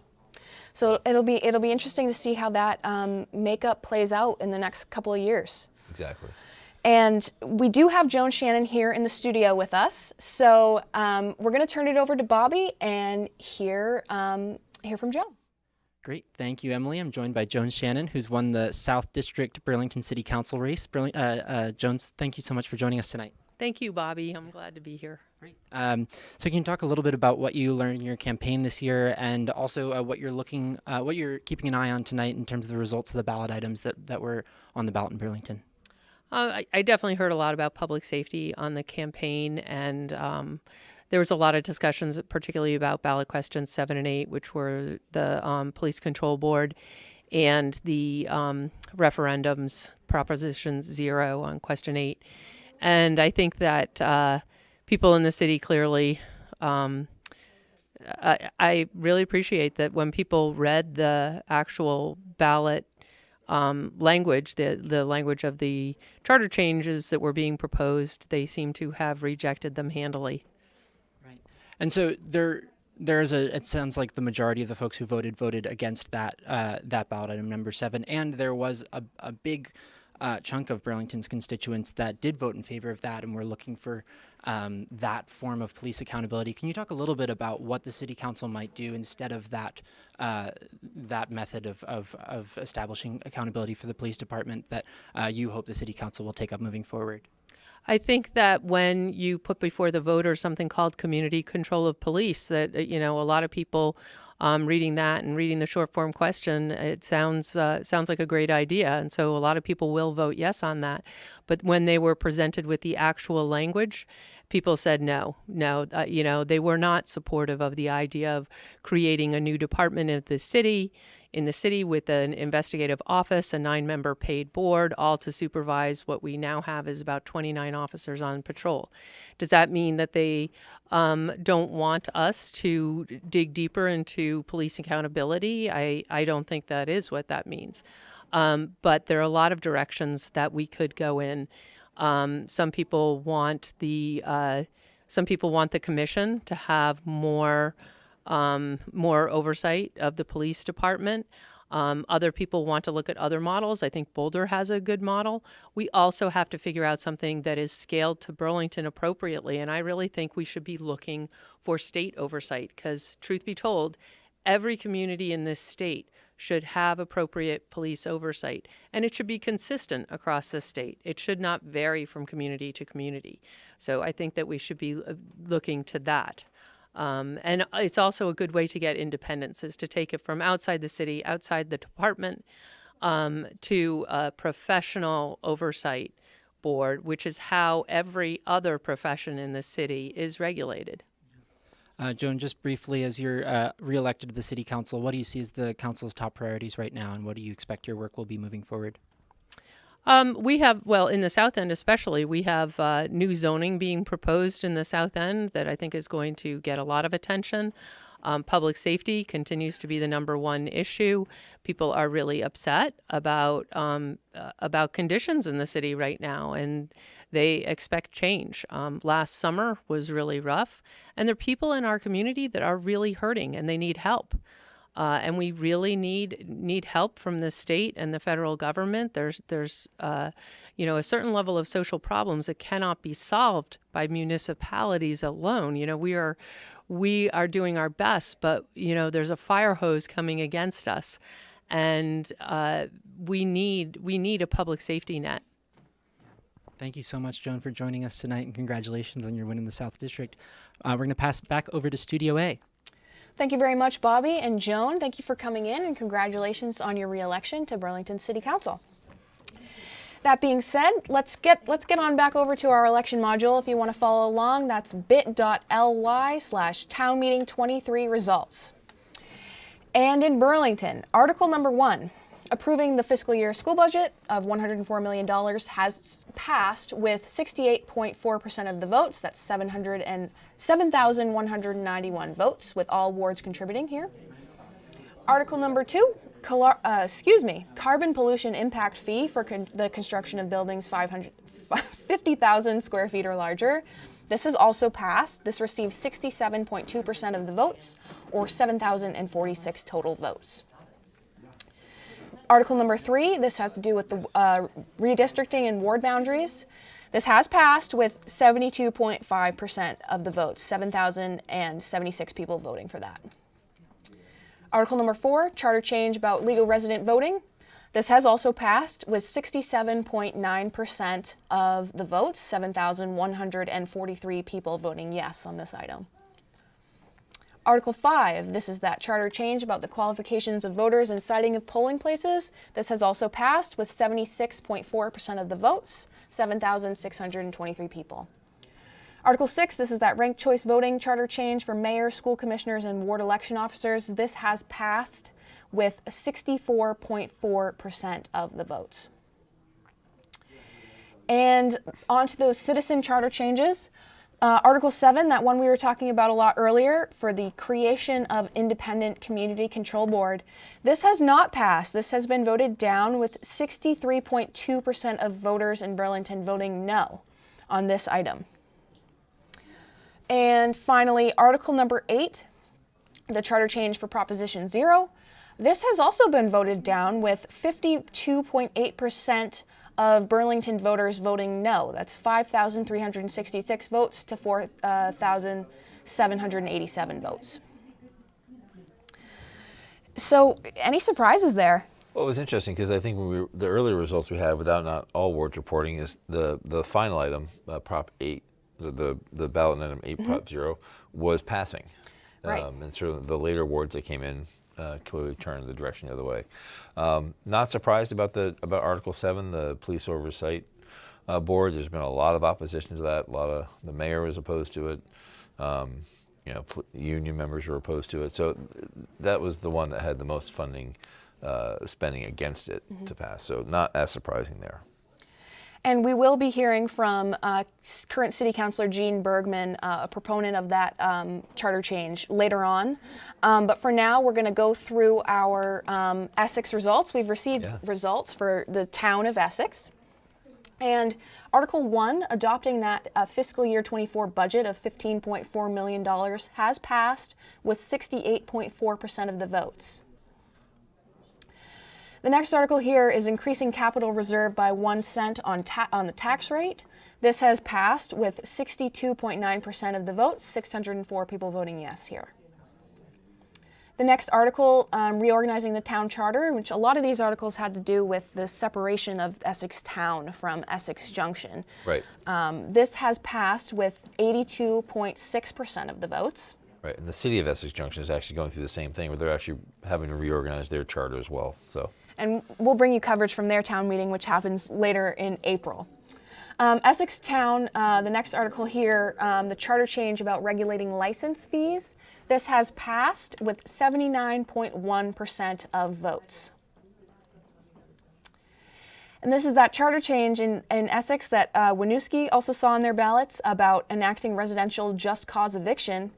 This is a bit of a closer one here with, it did pass with 59.8% of the votes, 570 people voting yes on this. So it'll be interesting later on to see how Winooski voted on that one as well.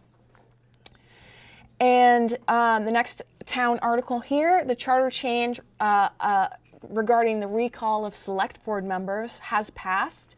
This received 71.4% of votes. And finally, this town article here, the charter change about creating a development review board, which would replace the zoning board of adjustment by 2025. This has passed with 81.3% of Essex voters voting yes. And for the elections in Essex, really not very remarkable. No contested races here. Races there, right?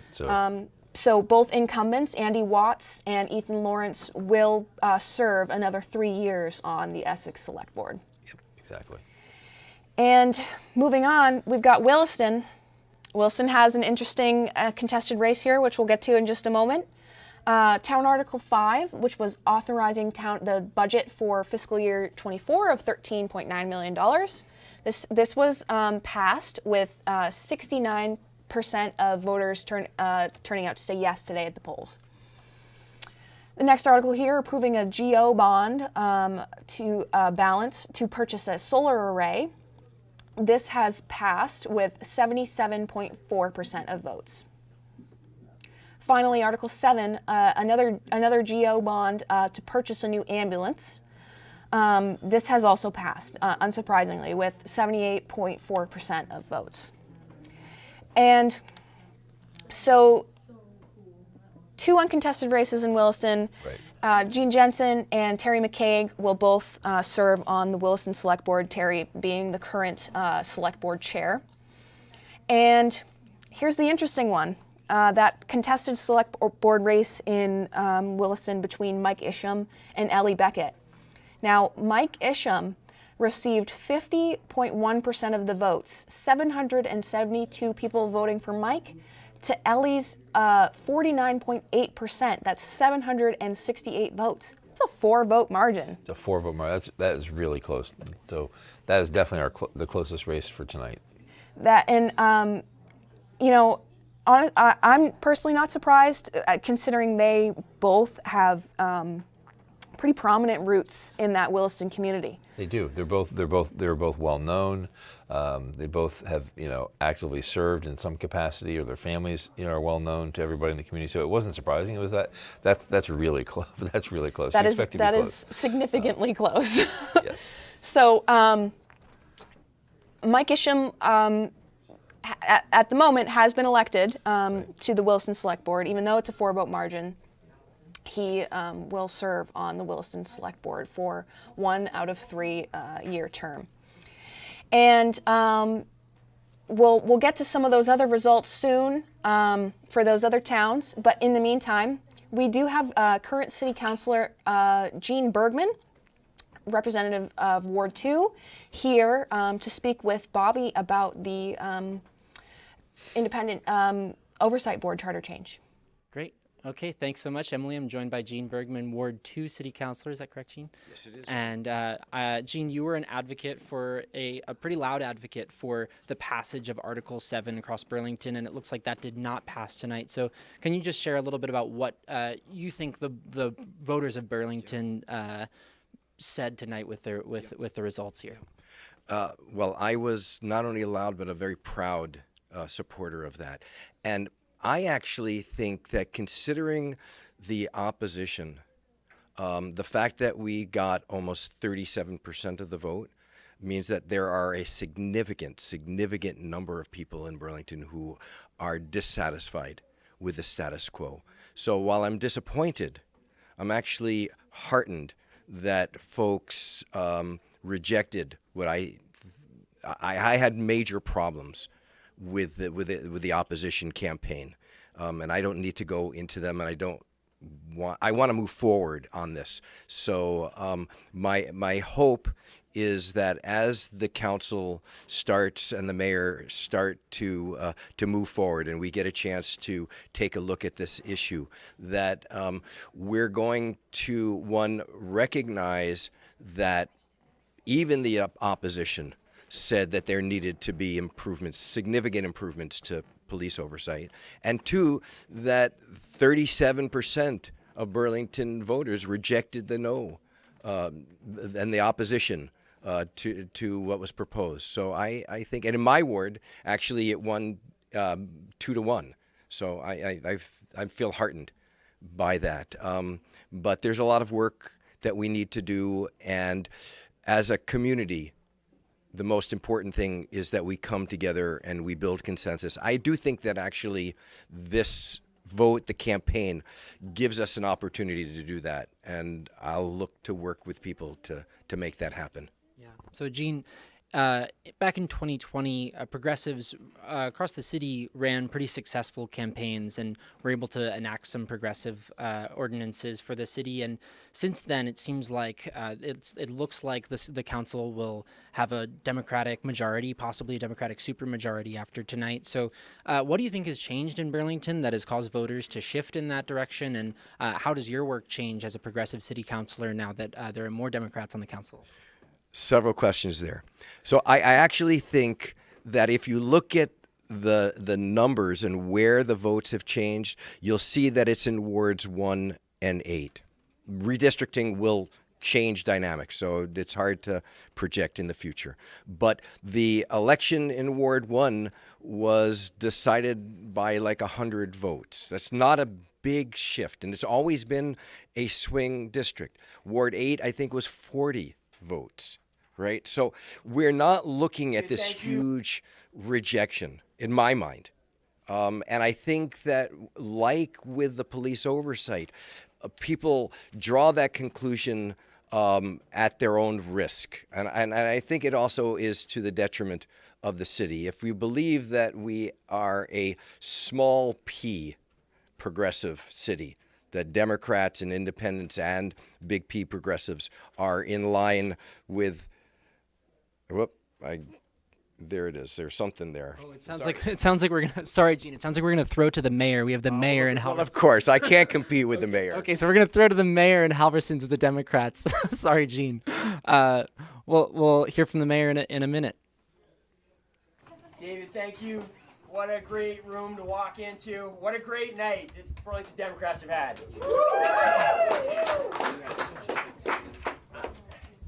It has been a great 2 weeks, David. Thank you for stepping up and serving in this role for the party. I also want to thank Jim Dandenau, who is serving as the executive director for the party and who made a commitment to be fully engaged both in the special election back in December and then again tonight. Jim was around here somewhere. Where'd you go? Jim. Thank you, Jim. There's a few other Democratic leaders here. I also want to recognize. I think I saw our brand new state treasurer, Mike Piacek, in the back. Thanks for coming over the river and being with us tonight. I also want to thank Justin for everything you did in both cycles. It makes a huge difference to have you out there working on the ground and being at so many doors, every door in the key races. We're very grateful, Justin. Woo!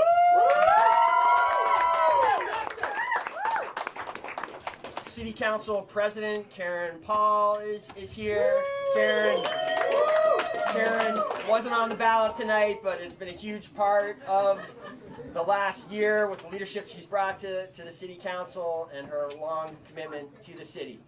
We're going to bring each candidate up here in a moment, and so we'll say a little bit about each of them as they come up.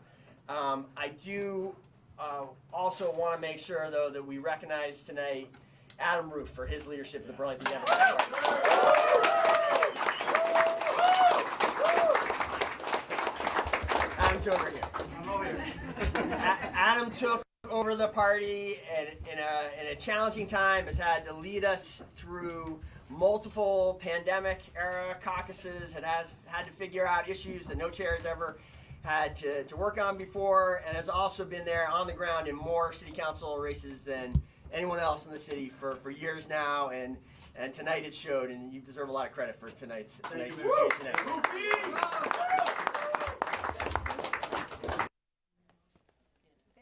All right. Thank you very much to both Jean Bergman and Mayor Moreau Weinberger, as well as all of our team who's over at Halverson's getting those interviews from the Democratic Party that's going on there.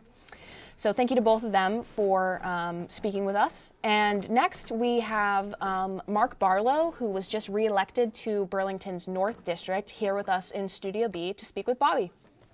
Great, thank you, Emily. I'm joined by Mark Barlow, who's won the uncontested race for the North District South Burlington City Council race. Thanks so much. I'm sorry, Burlington, the North District for the Burlington City Council race.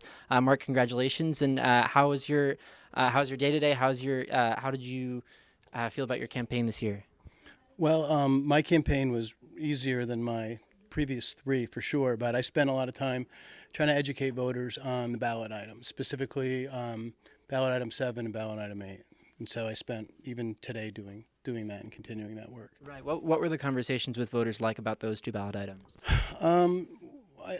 Generally, I thought that voters were against, at least in wards 4 and 7, against, and I think that proved out. I didn't see the tape from 7, but I know it went down by almost 3-1 in ward 4. So that sort of was borne out by the anecdotes that I was hearing from voters today. And question 8 was a harder one because it was just a little bit more complicated to explain to voters. But ultimately, the idea of putting ordinances on the ballot, once you could explain that and how it would circumvent some of the public process around ordinance creation, that I think that that helped convince voters of that question. Right.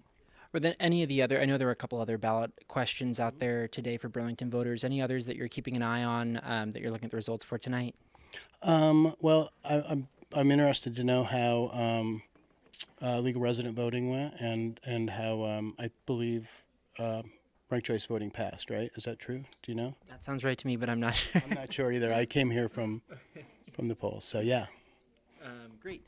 And so you're an independent on the council, Mark, and there's been some pretty divisive rhetoric, especially in this election cycle around some of those ballot items. So what do you see as your responsibility to kind of move the council's work forward and work across difference to mend some of that division and sort of collaborate for the good of the city?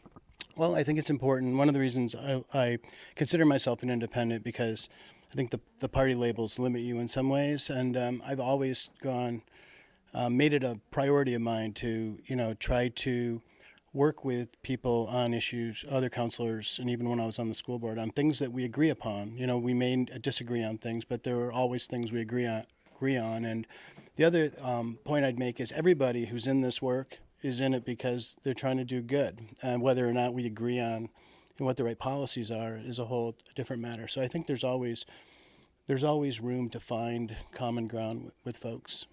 So I'm going to continue to be collegial and look for opportunity with all council members. Mark Barlow, North District City Councilor for Burlington. Thank you so much for joining us tonight, Mark. Well, thanks for having me on. Thanks. Back to you in Studio A.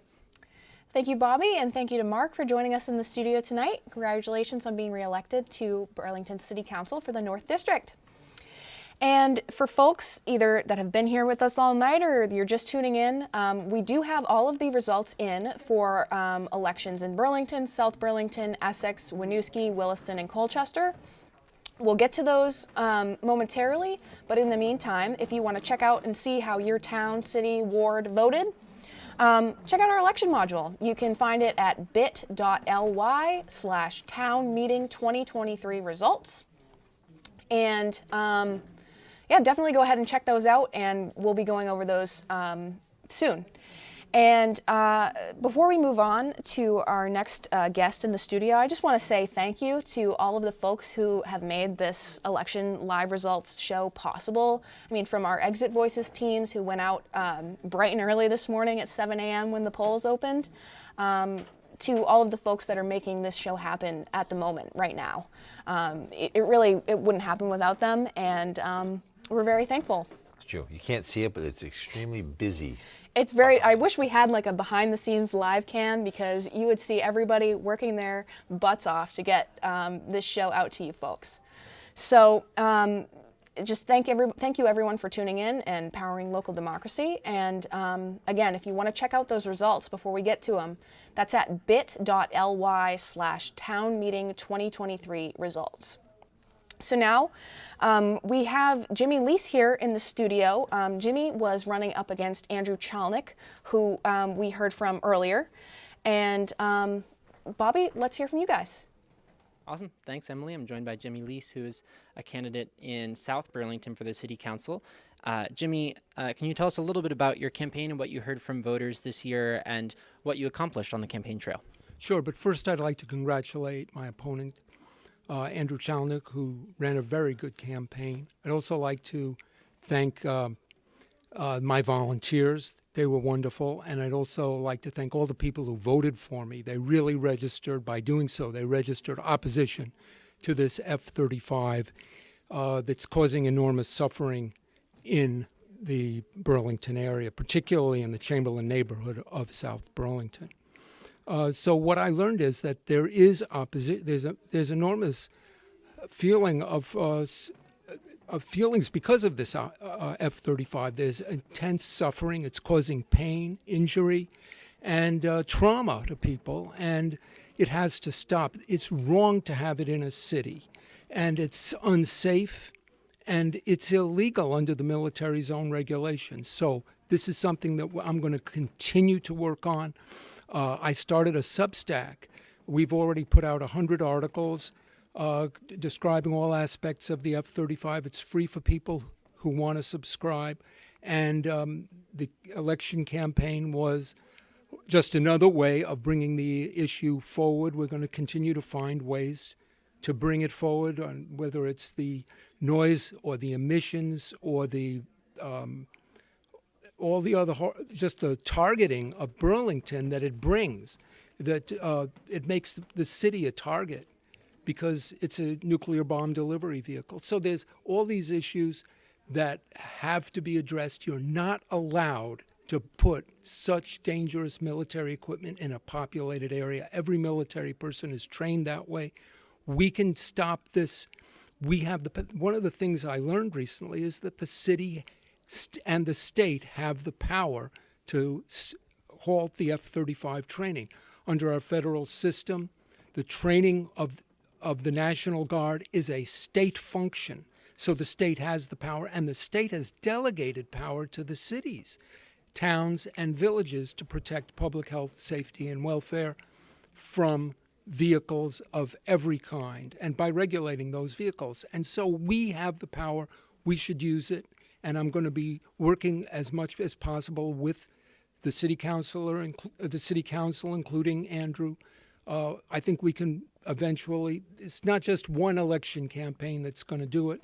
This is one of the many things that has to be done to build a campaign to prevent this from continuing. And I think that eventually we will win. Great. Thank you so much, Jimmy Lease from South Burlington. Thanks for joining us. Thank you very much for having me. Awesome. Back to you in Studio A. Thank you so much, Bobby and Jimmy, for coming in and speaking with us tonight in Studio B. So now, since we have all the results in, if you want to check those out, those are on our website, ch17.tv. You can find them right there on the homepage.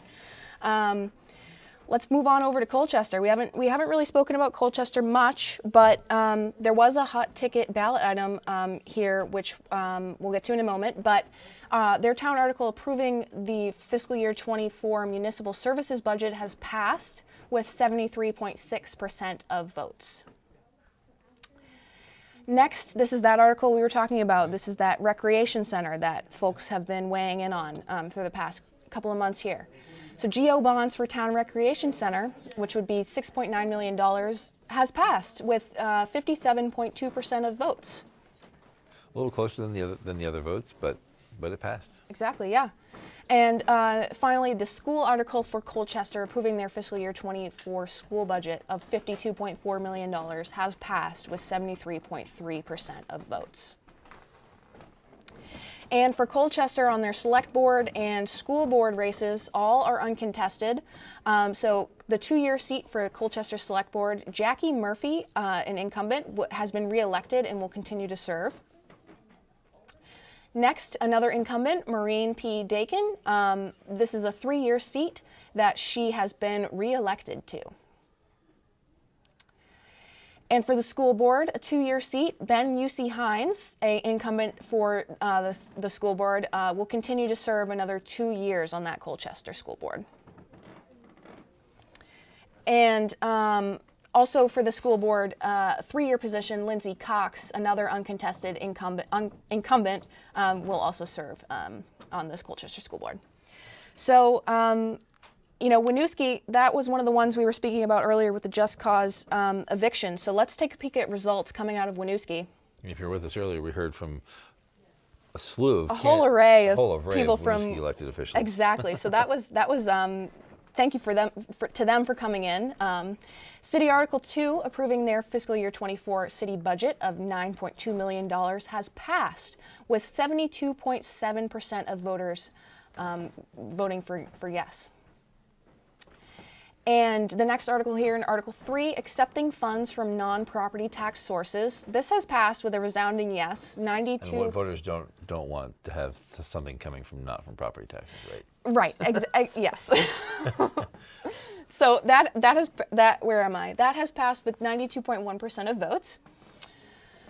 And this is that charter change we kept bringing up, the just cause eviction. This has passed in Winooski, right. 73.1% of voters. Yeah, passed in Essex as well. So there's 2 of the 3. I haven't checked to see if Brattleboro passed theirs, but yeah. So we'll see. We'll see if this passes the legislature, because as we know with charter changes, yes. They actually have to go to the legislature to get approval and signed by the governor. That's right. And it's not something the governor does approve of, and he did veto the one from Burlington before, and the legislature could not override it. So it could be another contentious issue. It's not done yet. We'll see. Yeah, we'll see how that what the legislature thinks of it and how that goes through during this next session. Yep. And continuing on in Winooski here. The school Article 6 accepting federal funds of $4 million has passed with 90.7% of voters voting yes. School Article 7 approving their fiscal year 24 budget of $25.4 million has passed with 72.7% of the votes.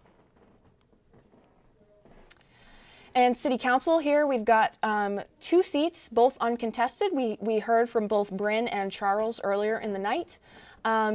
Both of them have been elected to serve on the City Council, Bryn being an incumbent and Charles a newcomer.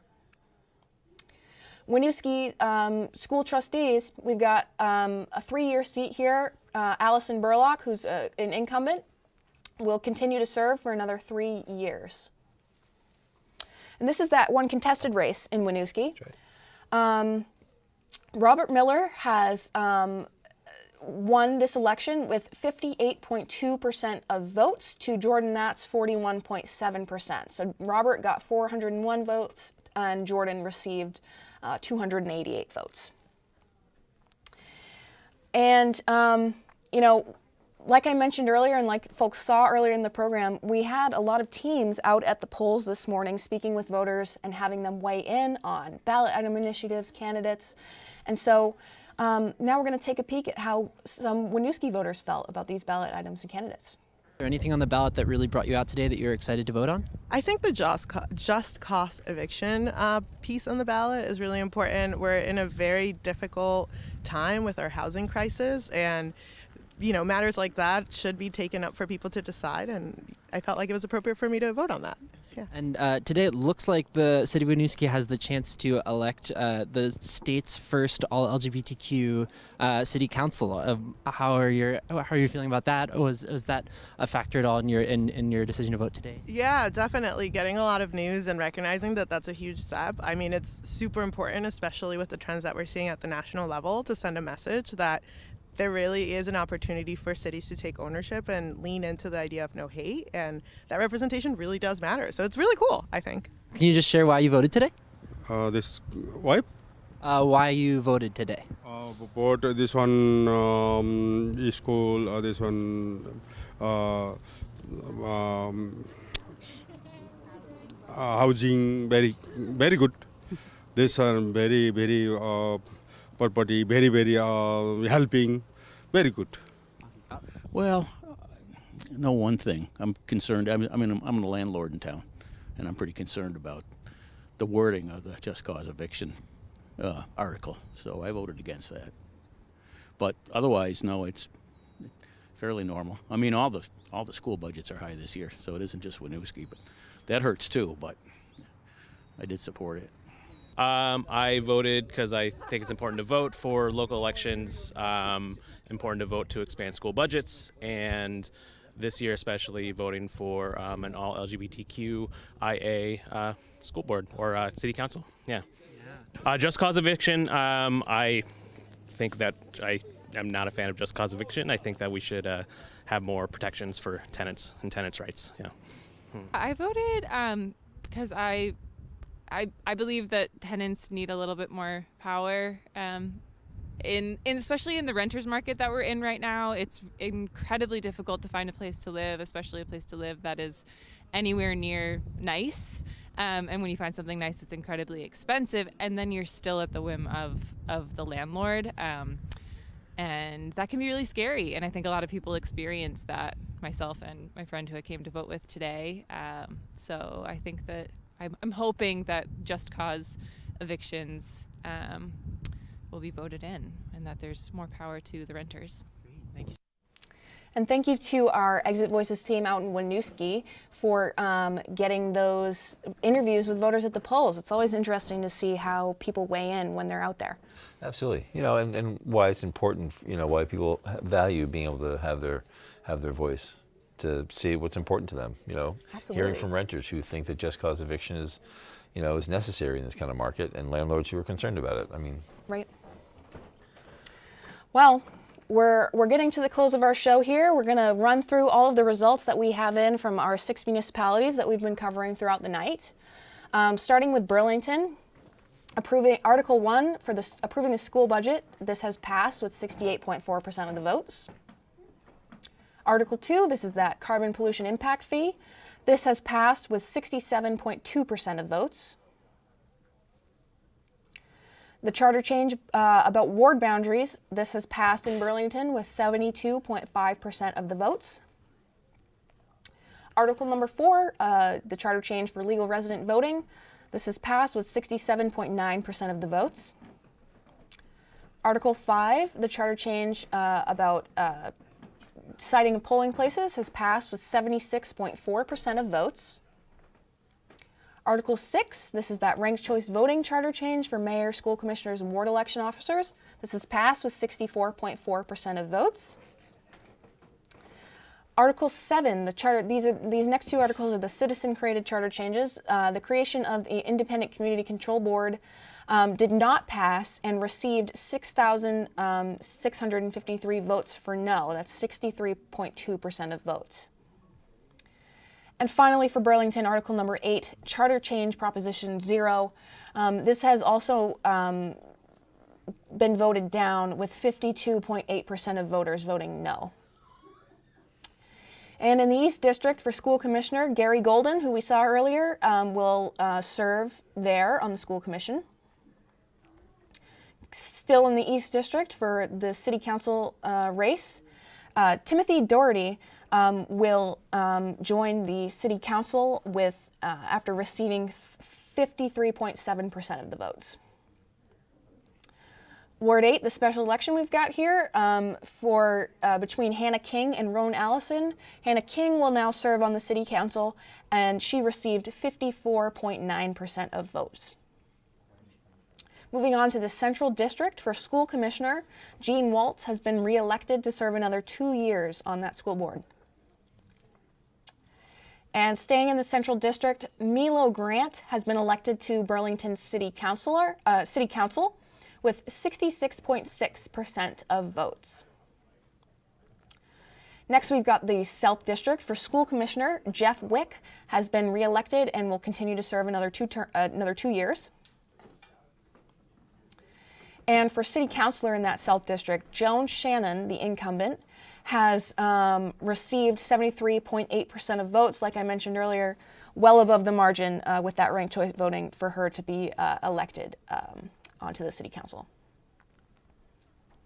And in the North District, 2 uncontested races. We've got Kendra Sowers, an incumbent, who will serve another 2 years on the school board. And Mark Barlow, another incumbent, an uncontested race here, has been re-elected to City Council for the next 2 years. Moving right on to Essex. Article number 1, adopting fiscal year 24 town budget of $15.4 million. This has passed with 68.4% of votes. The next article here, increasing capital reserve by 1 cent on the tax rate, has passed with 62.9% of the votes. Continuing on, reorganizing the town charter has also passed with 82.6% of votes. The charter change about regulating license fees, again, has passed with 79.1% of votes. And this is that charter change about enacting residential just cause eviction, like we saw in Winooski. This has passed in Essex with 59.8% of votes. And the next article here, we have the charter change for the recall of select board members, which has passed with 71.4% of votes. And finally, for the charter changes here, the charter change to create a development review board, which would replace the zoning board of adjustment by 2025, has passed with 81.3% of votes. And the select board here, 2 uncontested races, both Andy Watts and Ethan Lawrence, current select board members, will serve on the select board in Essex for another 3 years. Moving right along to South Burlington. Their city article for approving the fiscal year 24 city budget of $55.2 million has passed with 73% of the votes. The GO bond for Bartlett Bay Wastewater Treatment Facility, this has passed with 86.9% of votes. Next article here, City Center Tax Increment Financing, or TIF District Bond, has passed with 69.7% of the votes. Next, for those school articles in South Burlington, approving the school budget for the next fiscal year has passed with 68.4% of votes. And capital improvement bond for school and facilities renovation. This has also passed with 67.1% of votes. And for those city council, that city council race in South Burlington, we heard from both Andrew Chalnick and Jimmy Lease. Andrew Chalnick has been elected to serve on the South Burlington City Council for the next 3 years, and he received 81.9% of votes. Moving right along here, South Burlington City Council 2-year seat here. This was a three-way race between Tyler Barnes, Paul Engels, and Lydia Diamond. Tyler Barnes has been elected with 48.1% of the votes and will serve for the next 2 years. Now, school director for South Burlington, this is the 3-year seat. Alex McHenry, the incumbent, versus Lisa Hickey. Alex McHenry will continue to serve with 55.6% of votes going his way. And school director for the 2-year position here in South Burlington.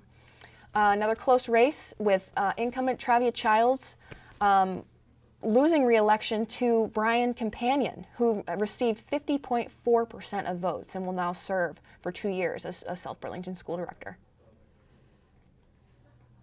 And the uncontested school director position, 2 years of a remaining 3-year term, Laura Williams, uncontested, will serve for those 2 years.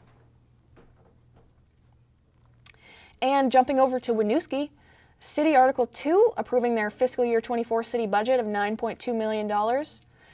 This has passed with 72.7% of the votes. Now, accepting funds from non-property tax sources, this has passed with a resounding yes, 92.1% of voters saying yes. There's that charter change about just cause eviction we've been mentioning frequently throughout the show. This has passed with 73.1% of the votes. And School Article 6, accepting federal funds of $4 million, has passed with 90.7% of votes. Approving the school budget for fiscal year 24 of $25.4 million has passed with 72.7% of the votes. Here's that uncontested city council race. 2 seats here. Bryn Oakleaf and Charles Judge have both been elected, Bryn being the incumbent, and they will both serve for 2 years. Next, we've got school trustee for Winooski. Allison Burlock, an incumbent, will continue to serve. And this is that contested race in Winooski, 2-year seat versus Robert Millar versus Jordan Matt. Robert Millar will serve as a school trustee after receiving 58.2% of the votes. And now moving on to Williston. Article number 5, authorizing their town budget for fiscal year 24 of $13.9 million. This has passed with 69% of the votes. Next up, approving the GO bond balance to purchase a solar array. This has passed with 77.4% of the votes. And the GO bond for purchasing a new ambulance has also passed with 78.4% of votes. Uncontested race here in Williston, Select Board, Terry McCaig, the current Select Board chair, will continue to serve for another 3 years. Another uncontested race here, this is a 2-year seat on the Williston Select Board. Jean Jensen will now serve. And the contested race in Williston, the closest race of the night, serving 1 year of a 3-year term, Mike Isham has been elected with 50.1% of the votes, 772 votes to 768 votes. Finally, in Colchester, we've got Article 6, approving their fiscal year 24 municipal services budget of $15 million, which has passed with 73.6% of votes. Article 7, GO bonds for Town Recreation Center. This was that hot ticket item in Colchester. This has passed with 57.2% of votes. And the school article here, approving the fiscal year 24 school budget of $52.4 million, has passed with 73.3% of votes. On the select board, Jackie Murphy has been reelected and will serve for 2 years, as will Maureen Dakin, who will serve for 3 years. And for the Colchester School Board, Ben U.C. Hines, incumbent, will serve another 2 years, as well as Lindsay Cox, who will serve 3 years on the Colchester School Board. So that's it for our results. We rolled right through them, and it was quite the exciting show. Thank you, Shay, for co-hosting with me tonight and being the knowledgeable person that you are. Really appreciated that. You're welcome. Thanks. You did a great job. Thank you. It was a great town meeting show. I really had fun, and this couldn't be possible without all of our amazing and dedicated staff and volunteers and interns who without their support this wouldn't be possible. Here they are. Thank you, sincerely thank you from the bottom of my heart for all of their hard work and dedication for making this happen. We've been working hard, really hard for the past couple of months, and I want to thank our underwriters as well for their really generous support of local democracy. And again, this couldn't be possible without all of our wonderful staff, volunteers, and interns, as well as all of the folks watching at home who support Town Meeting TV and our mission to power local democracy. So thank you so much for tuning in to our 2023 Town Meeting Results Show, and we hope to see you next year.